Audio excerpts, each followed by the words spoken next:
Donald Trump really lit the fuse over immigration right from the first few seconds of his POTUS campaign when he made a comment many people saw as calling all Mexican immigrants rapists. And in many ways, it's gone all downhill from there. There's a good part of the nation seeking logical, smart, and reasonable answers on how to solve the immigration problem. And Texas Senator Ted Cruz believes he has the best handle on how to make it happen.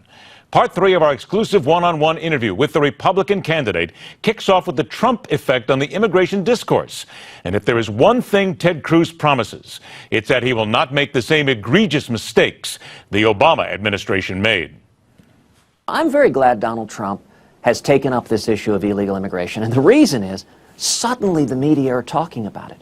Before Donald Trump talked about it, the mainstream media, you couldn't get them to acknowledge it was a problem. The one thing that the media will do is cover just about anything Donald Trump says.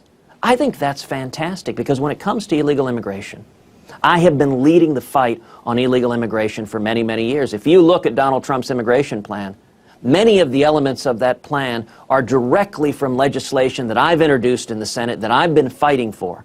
How do we secure the border? We actually know how to do it. You know, I represent Texas. Texas, we've got 1,200 miles of border with Mexico. When you go and spend time, as I have, with law enforcement, with the Border Patrol, when you ask what works, they tell you the most effective piece is boots on the ground. That's why I introduced legislation to triple our Border Patrol. Also to increase fourfold the fixed wing and rotary wing aircraft so that we have technology amplifying the efforts of our Border Patrol. Beyond that, the legislation I introduced puts in place a strong biometric exit-entry system. You know, 40% of illegal immigration doesn't come across the border. It's people who come on visas and then overstay their visas. We need to fix that. And if we put in place a strong e-verify system so that nobody can get a job unless they prove we're here illegally, those are the tools we need to employ to solve this problem. And Ed, it's not the case that we don't know how to do it. What is missing is the political will to get it done. And I'll tell you this, if I'm elected president, we will solve this problem. The Obama administration refuses to enforce our existing laws. They are releasing violent, criminal, illegal aliens. As president, I will stop that practice. We will not be releasing murderers and rapists the way the Obama administration is doing. But will you be in favor of mass deportation, which is what Donald Trump has sitting up right there at the top of his idea? I got to believe that you have a different idea and a better idea than that. You know, what I've said is that we should focus on areas of common ground. And on immigration, there are two major areas of common ground. Number one, outside of Washington, there is overwhelming bipartisan agreement that we've got to get serious about securing the border and solving the problem of illegal immigration. And number two, outside of Washington, there is considerable bipartisan agreement that we need to improve and streamline legal immigration, that we need to remain a nation that doesn't just welcome, but celebrates legal immigrants. As you know, Ed, I am the son of an immigrant who came legally from Cuba in 1957. He was fleeing oppression, and he came legally. Ronald Reagan referred to legal immigrants as Americans by choice. And I think the principles are very simple. Legal, good.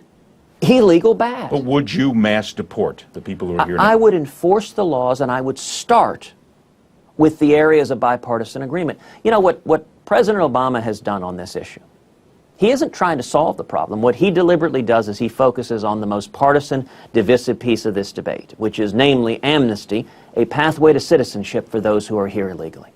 Now, I oppose amnesty. I oppose a pathway to citizenship. I always have.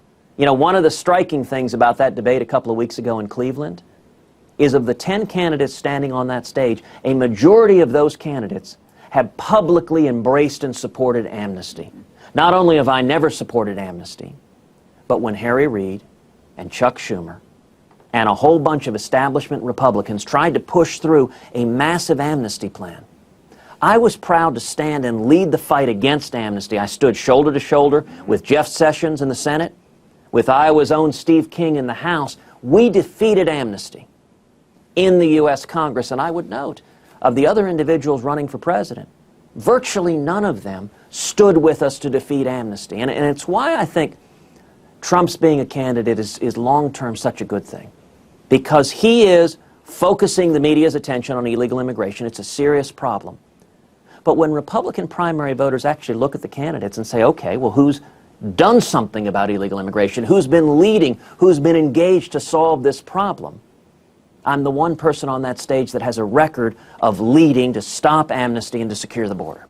We have a lot more to talk about with Ted Cruz. Join us all this week right here on The Hardline as we continue our exclusive one-on-one with the man who believes that he will be the next president of the United States. 9 o'clock Eastern Time, 6 o'clock Pacific Time only right here on The Hardline. And if you're a fan of Ted Cruz or you want to learn more about him, here's a good way to do it. Get Ted Cruz's book, A Time for Truth. This is a free offer.